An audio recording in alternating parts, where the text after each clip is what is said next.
la question que je vous posais peut-être en préalable, Laurent, c'est est-ce qu'aujourd'hui, vous êtes un intégrateur, vous avez un travail de dingue, j'imagine. C'est-à-dire, est-ce que vous arrivez à répondre à toutes les demandes?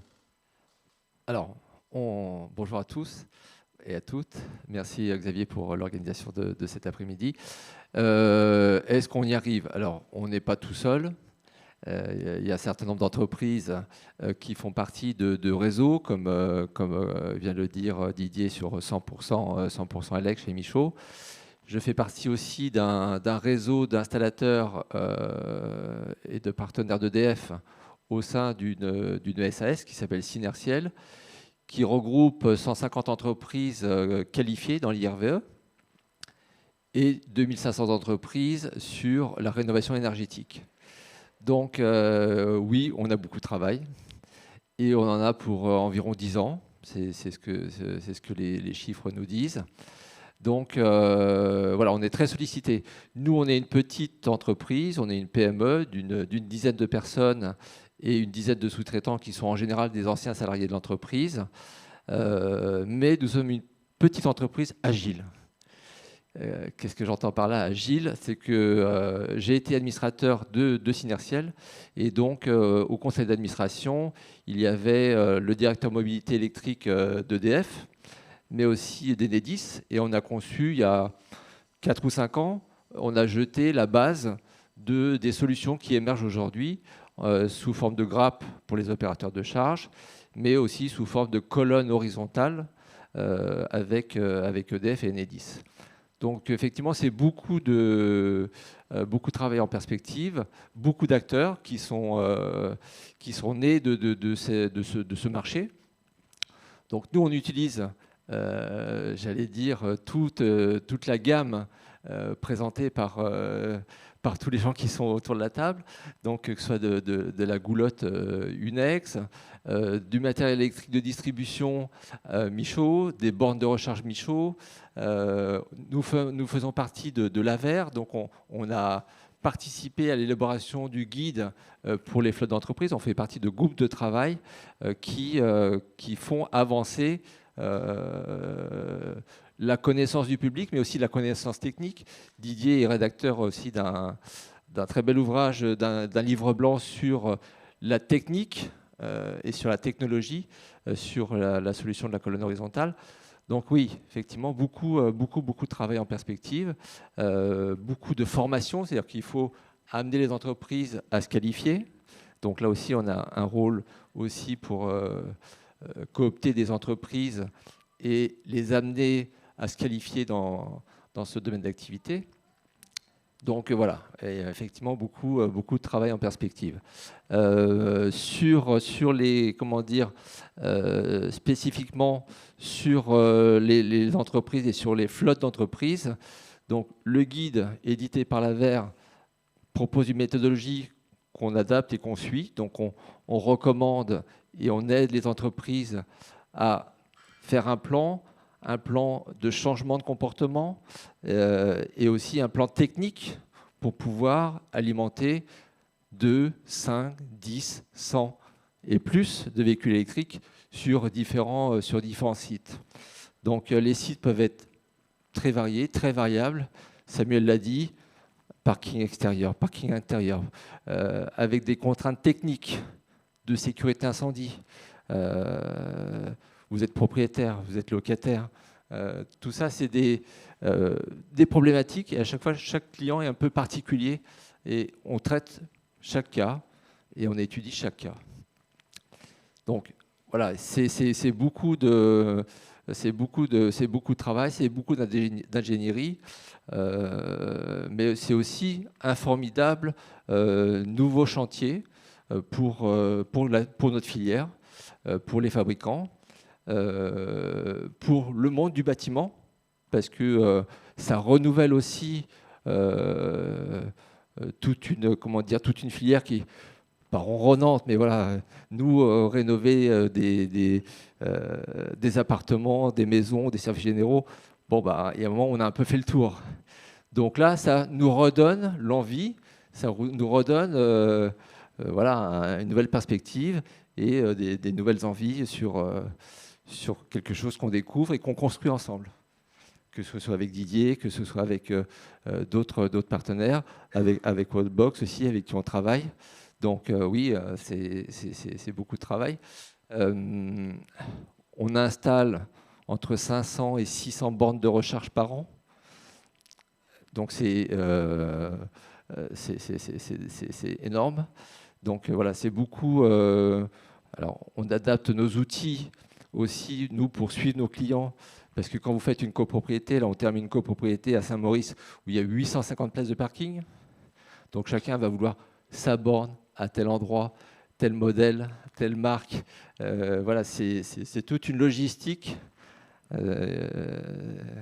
et tout un savoir-faire pour que le client soit satisfait au bout du compte, que ce soit une entreprise ou que ce soit un particulier quand c'est sur sa place de parking. Donc voilà ce que je voulais vous dire. Je passe un petit peu rapidement. Donc on est qualifié IRVE 1, 2, 3. 3, ça veut dire qu'on peut installer des bornes de recharge jusqu'à 350 kW en courant continu. Donc là, on est. J'ai fait un petit slide pour vous donner un peu un coût d'installation. Combien ça coûte? C'est un peu le nerf de la guerre. Donc une prise, voilà, c'est 150, 200 euros. Si elle est connectée, ça va être un petit peu plus cher. Connectée, ça veut dire que vous allez, quand vous êtes une entreprise, avoir l'information de la consommation, l'information de l'utilisation. Donc tous ces équipements connectés vous permettent de gérer les utilisateurs et les utilisations. Donc une borne de recharge, ça commence à 1 500 euros. J'allais dire jusqu'à 20 000 quand il y a du génie civil, de la complexité. Donc effectivement, ça, tout de suite, ça peut être un coût relativement élevé. Et puis des bornes de charge haute puissance pour des applications particulières supérieures à 50 000 euros. Donc on en a déjà installé pour des entreprises, des groupes BTP qui voulaient recharger un véhicule, un camion de 350 kW pendant l'heure du repas. Donc eux, ils voulaient que ce soit rechargé très vite. Donc bah oui, ils ont les moyens de se payer une borne à 50 000 euros ou plus. Oui, donc ça, quand il y a des enjeux financiers. Mais donc ce que je retiens, c'est que finalement, les prix sont très différents en fonction du lieu, de l'usage. Et donc tout ça, ça naît d'une étude sérieuse qui est faite, parce que sinon, on peut pas partir sur une installation, je parle pour une entreprise, hein, on ne peut pas partir sur une installation sans avoir fait une étude sérieuse de ce qu'on veut faire. Voilà, il y a des coûts, il y a des contraintes techniques. Vous ne pouvez pas installer une borne haute puissance de 350 kW sur n'importe quel compteur, sur n'importe quelle infrastructure. Donc voilà, la base, ça va être la borne de recharge qu'on voit au milieu, qui va de 7 à 22 kW. C'est avec ça qu'on couvre 80% des usages. Je reviens juste un petit peu en arrière pour illustrer ce que vient de dire Samuel. On peut recharger un véhicule électrique sur une prise renforcée. Une prise 16 ampères va faire le job, on va dire. Ça met du temps, mais en une nuit, vous rechargez un véhicule hybride sans problème, un véhicule électrique à 50% selon la capacité de la batterie. La borne de recharge de 7 à 22 kW va vous faire 80% des usages. Il faut que le véhicule ait la capacité de se charger à plus de 7 kW. En général, il se charge jusqu'à 7,4 kW en monophasé. Si vous voulez le charger plus rapidement, jusqu'à 22 kW en triphasé, il faut déjà que votre comptage soit en triphasé. Il faut que le véhicule ait la capacité de se charger en triphasé. Donc là aussi, j'ai des entreprises qui viennent nous voir en nous disant bah, nous, on veut du 22 kg. Je dis bon, d'accord, très bien, 22 kg, pourquoi pas. Je dis vous avez quoi comme voiture? Ah, ben on a acheté ça. Je dis mais ça, c'est quoi? Ça se charge à 22 kg? Bon, on n'en sait rien. Bah, je dis c'est important. Donc ils regardent, ils appellent le fabricant, ils appellent le revendeur. Ah ben non, on peut se charger qu'à 7. Bah, donc, je dis ben voilà, donc la borne 7 kg, ça va vous suffire. Si vous avez déjà acheté le véhicule avant de faire l'étude complète technique, voilà, vous vous retrouvez dans un cas de figure où vous avez un véhicule qui ne correspond pas à ce que vous souhaitez. Donc Laurent, le conseil qu'on peut donner finalement, c'est il faut réfléchir au global, c'est-à-dire il faut réfléchir à son véhicule et à l'IRVE avant de se lancer finalement. C'est ça. Je peux passer la parole à Bernard parce qu'on a travaillé beaucoup sur le sujet. Le guide qui a été fait, la conduite du changement, c'est une réflexion. C'est pas on y va, on verra ce qui se passe. Et puis non, il y a quand même le guide, il est fait pour ça. Il y a toute une méthodologie, il y a toute une réflexion pour que l'entreprise qui souhaite le faire puisse le faire en toute connaissance de cause et pas se retrouver dans un chemin qui mène nulle part, quoi. Oui, les hommes, c'est super important. Pour l'instant, on a tous roulé pendant des années avec un véhicule thermique. Rouler chargé avec un véhicule électrique, c'est autre chose. Donc, il y a un accompagnement humain indispensable. Il y a des freins, on a des blocages, on se dit ah oui, mais est-ce que je ne vais pas tomber en panne? Est-ce que je vais trouver une borne pour me recharger? Enfin, il y a des problématiques. Si on ne rassure pas les gens sur la capacité à faire son travail normalement avec son véhicule normalement, vite, le véhicule électrique, ça va être une bête noire. Donc voilà, c'est super important qu'il y ait un accompagnement aussi humain d'explication, de formation avant de sauter le pas. Toutes ces bornes, elles sont connectées. Elles sont connectées souvent à un opérateur de charge. Elles sont connectées, Souleymane le parlera tout à l'heure, à des logiciels de supervision. Pourquoi faire? Pour savoir si vous avez confié votre véhicule électrique, est-ce qu'on l'utilise? Est-ce que les gens ne sont pas tout le temps sur le thermique? Est-ce qu'ils se rechargent? Voilà, il y a un trajet quotidien, il faut le faire en électrique. Est-ce que la personne, elle joue le jeu? Donc voilà, l'outil de supervision, il permet de gérer des utilisations et des utilisateurs. Ça vous permet de gérer la maintenance. La borne est en panne, vous le savez, sinon personne ne vous le dira. Donc vous avez une remontée d'informations pour dire attention, la borne, il faut aller voir, il y a un problème technique, il faut envoyer un technicien. Donc ça veut dire qu'il faut prévoir un contrat de maintenance aussi avec la borne finalement. Alors, il ne faut pas l'installer comme ça. Donc c'est plutôt un contrat de supervision avec un opérateur de charge ou avec un superviseur qui va vous remonter ces informations. Voilà, mais quand il y a un problème, après, il faut que quelqu'un puisse intervenir. Il faut qu'il y ait une entreprise qui vienne faire l'intervention. Une hotline, bon, moi, la hotline, je la fais à 7 h du matin. Les gens qui n'arrivent pas à débrancher le câble de la voiture, ils sont paniqués, hop, ils sont en retard. Ils m'appellent, j'arrive pas à me débrancher, j'arrive pas à me déconnecter. Donc la hotline, c'est ça. C'est des petits problèmes du quotidien. Effectivement, si on n'a pas déverrouillé sa voiture, si on n'a pas badgé, voilà, il y a un process qui est différent de ce qu'on a l'habitude de faire. Donc c'est important qu'il y ait aussi des hotlines pour le quotidien. Les recommandations, pareil, c'est dans le guide.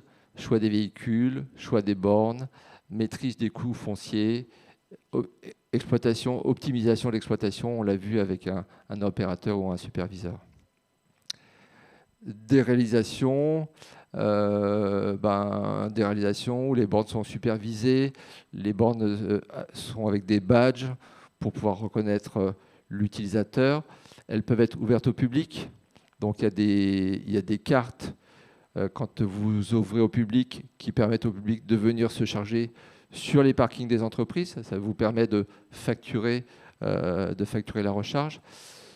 Avec Didier, on parlait tout à l'heure de la gestion du pilotage chez Rexel. Ils avaient un comptage de 36 kVA, enfin voilà, une petite puissance. Ils mettent 4 bandes de 22 kg. Il faut mettre un gestionnaire pour piloter de la charge pour pas que ça disjoncte. Donc voilà, il y a des choses techniques à mettre en place pour chaque usage. Ouais, pour en terminer, donc une des problématiques, c'est la recharge en copropriété.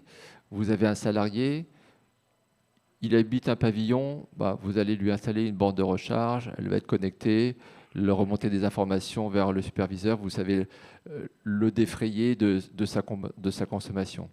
En copropriété, c'est tout de suite beaucoup plus compliqué. Il faut passer par une assemblée générale, il faut créer un nouveau point de comptage. Il y a des problématiques tout de suite un petit peu plus lourdes.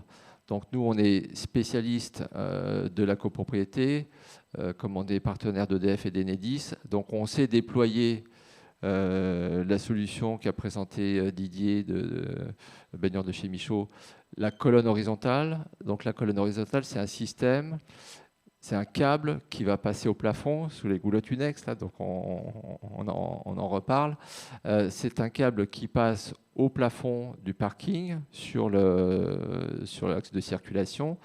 De cette colonne horizontale donc de puissance, on va venir sur la place de parking, poser un compteur Linky et une borne. Donc là, vous avez deux exemples. Un coffret Michaud à droite, avec la borne qui est intégrée dans le coffret. Et à gauche, un coffret Michaud qui contient le compteur Linky. Et à côté, la borne Wallbox qui permet de recharger le véhicule électrique. Donc voilà, un peu les deux modèles. Vous êtes synchronisé là, vous en avez voilà, j'ai fait mes slides en me disant, Souleymane, il prend la main, hop, c'est Wallbox. Bon, c'est malin. Voilà. Il y avait une autre diapo.